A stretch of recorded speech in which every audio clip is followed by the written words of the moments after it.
এই মুহূর্তে সবথেকে গুরুত্বপূর্ণ খবর। পড়ান প্রয়োজন ছিল না কলেজ থেকে ভাইজানের কাছে গিয়ে 10টা 11টার সময় আলোচনা করে বাড়ি ফেরা না খেয়ে দে আলোচনা প্রয়োজন ছিল না। এই সমাজে আপনাদের হয়ে লড়াই করার প্রয়োজন ছিল না আমাদের। আমরা ডাল ভাত খেয়ে কাটিয়ে দিতে পারতাম। একটাই লড়াই, যে আমরা যে কষ্টটা করেছি, আমাদের যে পিছিয়ে পড়া প্রান্তিক মানুষ, তাদের এই কষ্টের সম্মুখীন বা বঞ্চিত হতে দেব না।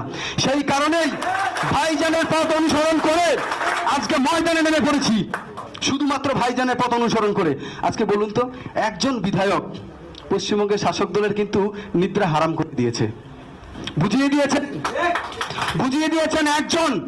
আর আমি আবারও বলছি, আইএসএফ প্রার্থী এখান থেকে যদি অল ইন্ডিয়া সেকুলার ফ্রন্ট এখান থেকে যদি আমি যেতে পারি মথুরাপুর থেকে দিল্লিতে, আমি আপনাদের কথা দিয়ে যাচ্ছি, এখান থেকে দিল্লির পার্লামেন্ট আমি অজয় কুমার দাস কাঁপিয়ে দেবো।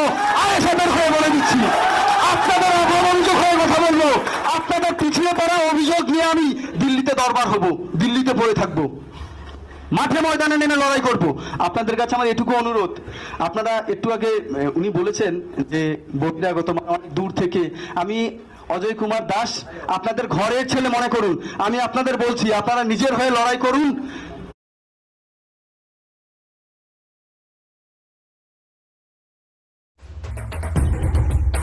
আমরা বিশ্বাস করি মানব ধর্ম, আমরা বিশ্বাস করি বৈচিত্র্যের মধ্যে। আমি 5 বছরে আপনাদের মথুরাপুরের ইতিহাস যদি বদলে না দিতে পারি, আমার নাম অজয় কুমার দাস নয়, রাজনীতি ছেড়ে দেবো। আমি বলে দিচ্ছি, আমার কোনো কালিমা লিপ্ত নেই আমার কেরিয়ারের মধ্যে। আপনারা দেখতে পারেন, ঘেটে দেখতে পারেন। আমার অরিজিনাল বাড়ি রায়গঞ্জে, কল্যাণ ইউনিভার্সিটিতে পড়াশোনা করেছি। আমি 12 বছর থেকে বাড়ির বাইরে আছি, চাকরির সূত্রে, পড়াশোনার সূত্রে। আমার কোনো কালিমা লিপ্ত নেই, আপনি দেখতে পারেন। কোনো দুর্নীতি বা কোনো রাজনীতির সাথে যুক্ত নেই, কিন্তু প্রতিবাদটা স্কুল থেকেই করেছি। যেখানে অন্যায় হয়েছে সেখানেই দাঁড়িয়ে গেছি, যেখানে অন্যায় হয়েছে সেখানেই দাঁড়িয়ে গেছি, আজও তাই।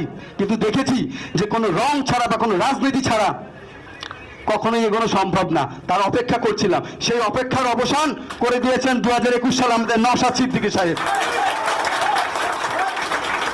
আপনারা কি মনে করেন আমাকে প্রার্থী করে আমি মানে এখানে কাজ করার জন্য না? আমাকে কিন্তু দায়িত্ব আরো বেড়ে গেছে। আমার নওশাদ সিদ্দিকী সাহেব আমাকে ভরসা করেছেন এখানকার মানুষের হয়ে কাজ করার জন্য।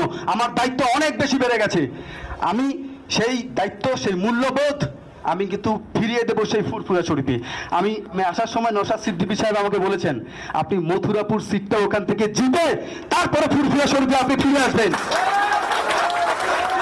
তাই আপনাদের আমি বলবো, আমার ছোট বড় মাঝারি যারাই আছেন না কেন, আমার বয়োজ্যেষ্ঠ আমাদের কর্মীদের বলবো, আপনারা ঝাঁপিয়ে পড়ুন আজ থেকে পরিকল্পনা করে। শুধুমাত্র একটাই লক্ষ্য, অল ইন্ডিয়া সেকুলার ফ্রন্টে আমরা একজন কর্মী হিসাবে লড়াই করতে চাই, পিছিয়ে পড়া প্রান্তিক শ্রেণীর মানুষদের হয়ে কথা বলতে চাই সেই সংসদের মধ্যে। এই হিসাবে শুধু নিজেদের এলাকায় ছড়িয়ে পড়ুন, আপনারা প্রচার করুন যে সংসদে কাকে পাঠাবেন, আপনারা কাকে পাঠাতে চান।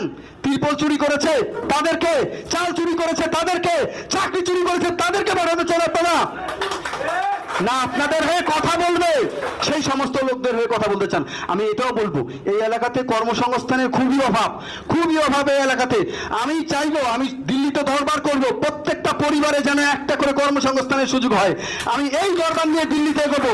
প্রথম দাবি আমার হবে কর্মসংস্থান, তবেই আমি এই মথুরাপুরেই মানুষদের শান্তি দিতে পারবো। আমি আরেকটা কথা বলে রাখি, যে সন্ত্রাস চলছে আমাদের ওয়েস্ট বেঙ্গলে, আমাদের পশ্চিমবঙ্গে যে সন্ত্রাসের রাজনীতি চলছে, আমি আবারও কথা দিচ্ছি, এই মথুরাপুর থেকে আমি যদি দিল্লিতে যেতে পারি, এই সন্ত্রাসের রাজনীতি আমি প্রথমে বন্ধ করব, শান্তির বার্তা পাইয়ে দেব। শুধু এটুকুই বলবো, দুহাত ভরে দোয়া আশীর্বাদটা করবেন শুধু আমাকে, বাকিটা আমি বুঝে নেব।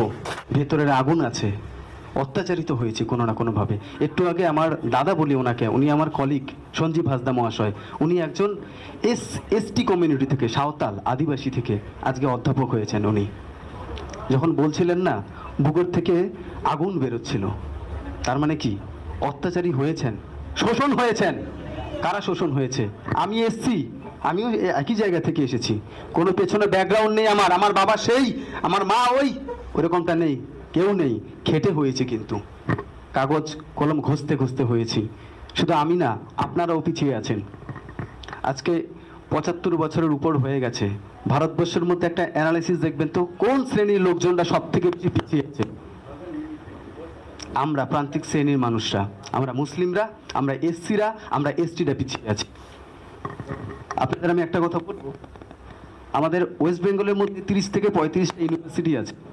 সেই ইউনিভার্সিটিতে ভিসিদের মানে ভাইস চ্যান্সেলরদের নাম দেখবেন চট্টোপাধ্যায়, বন্দ্যোপাধ্যায়, ব্যানার্জি, চ্যাটার্জি, কোথাও দেখবেন না কোথাও খান বা দাস বা হাসদা পাবেন না।